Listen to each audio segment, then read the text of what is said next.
Hello, I'm Kats, and welcome to today's video. So we are jumping in near the beginning of the latest fusion fragment summon in the game, and we of course are participating in the summon rush for the weekend. In my fusion plan video, I talked about my early thoughts about how I would approach these summoning events, and now that we have the first progressive chance live, I kind of have a better idea of what my approach will be. So we are going to be somewhat maxing out the summon rush in terms of the champion fragments for the fragment summon, of course. So if we hop into the summon rush really quickly, we can see that we have the lovely by 5 node breakdown. So the 2000, 2800, 3500, and the ultimate at 5100. So we are effectively going to go out to 5100, but we're not going to do that entirely with sacreds, which of course we're going to be pulling today. We're going to be doing 7 sacreds. So we're going to do 7 sacreds to get to the 3500, and then I'll do the 1600 mysteries at a later date, I guess tomorrow or something, like maybe later today. And this will secure all 20 of the fragments, meaning I will be striving to obtain 115 fragments overall, which is an overshoot of the 100 bare minimum you need to get the champion, because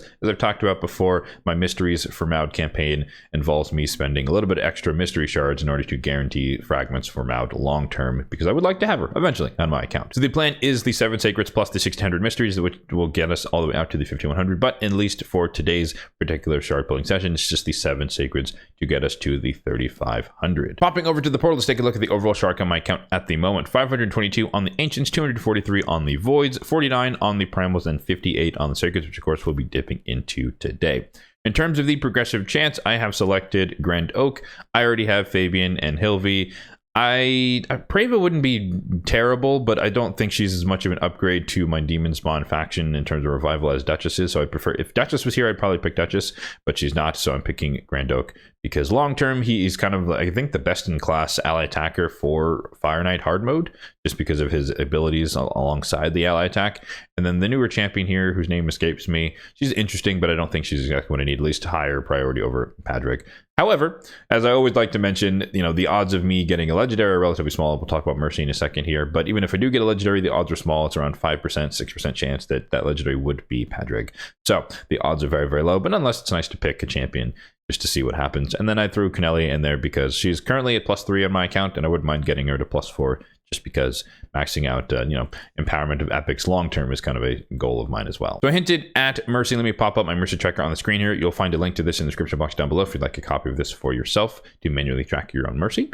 That way you're not surprised by certain events. But focusing here, of course, on the sacred section. So we are 3 sacreds since the last legendary. We're going to be pulling 7 sacreds, which will not put us into Mercy. So the odds of us getting legendary are relatively low because we're just rolling against the base rate of the 1 in 16 chance. So with that said, if we do happen to get a legendary, again, I wouldn't mind it being Padraig, but overall my top 3 right now are Martyr, Sidax, and Freya. However, there's a special caveat there for if I can get another Rotos, it would take my current Rotos from +3 to +4, so I wouldn't mind getting a Rotos as well. So those are my top 4, let's call it that. However, we are going to get a bunch of epics, or should get a lot of epics along the way, so I wouldn't mind getting duplicate epics for empowerment, Conelli being an example of one of those. But also, I'm still in the market for Lion's Guard Galatea from the newest Argonites faction, because I would like to bank her as a nuker, potentially, for the future faction crypt whenever that opens up in who knows how many months it is from now, but it's probably getting closer than it is further away at this point. So without further ado, let's get right into the action here. We've got the perfect amount of spaces, 7 spaces. We've got tons of cash, and honestly, we don't really need that good of luck. We just need average luck. So honestly, I would be happy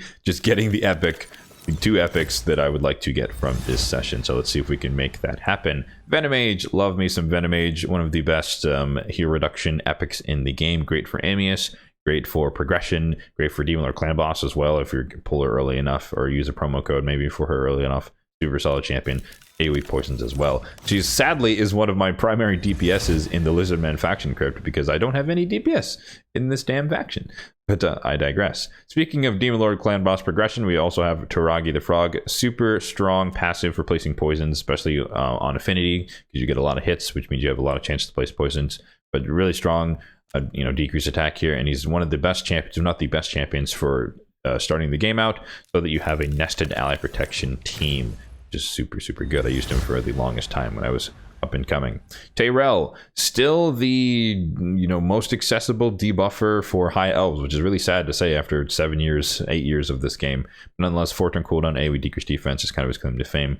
But yeah, relatively underwhelming in the current day and age. Having a 4-turn cooldown is just really, really outdated, so to speak. Ooh, wrong Argonite, but we got Stonebound Thisbe. I've had a few copies of her. I think she's okay for like Hydra progression if you need Hex and block buffs, AoE, decent. Spirit Affinity is not really the strongest though when it comes to the heads that you have to go against, but you can definitely make her work. Another Argonite that's the wrong one, but we'll take it. This is Empowerment from my Tidemaster Dexicos, who is the accessible reviver for those of us like myself who don't have Glorious Paulus, the legendary from the Argonite. So super good support reviver for the faction crypt in the future. All right, so I think we're channeling our energy towards Argonites here, so maybe we can get a Vildrax. Okay, that's exactly what we're looking for.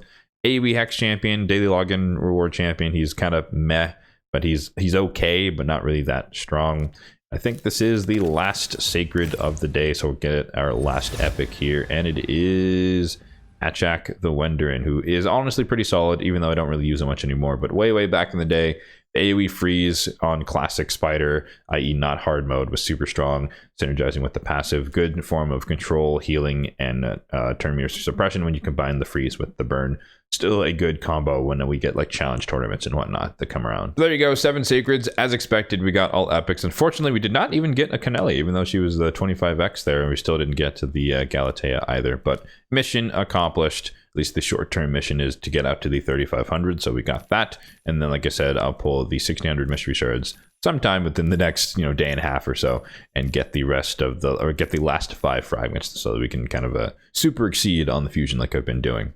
And if you're curious as far as High Mother Maut, I did recently get enough fragments to claim another chest here. So we're at 49 at the moment, 49. So it's still a long way to go. We're probably a year and a half into her existing, and we're not even halfway or barely halfway. That's why I'm kind of inching my way towards her, just using mystery shards because they're the most, cheap shards to use and they're most expendable, so I'm happy to burn those versus using some of my major shards instead. As usual with these, we're going to keep this one short and sweet because there's really not that much to celebrate. We got a bunch of epics, but again, that's to be expected. And yeah, if you're curious, we're at 45 fragments on my account personally after that for Kamir, so just about halfway done. But again, my overall goal is to get to 115 fragments. We have many more events to go. Let me know in the comment section down below if you were also pulling this weekend for the fragments, or what your overall plan is relative to all 3 of the short events as part of this particular fusion. If you got anything good from your summons this weekend, be sure to let me know that as well in the comment section down below.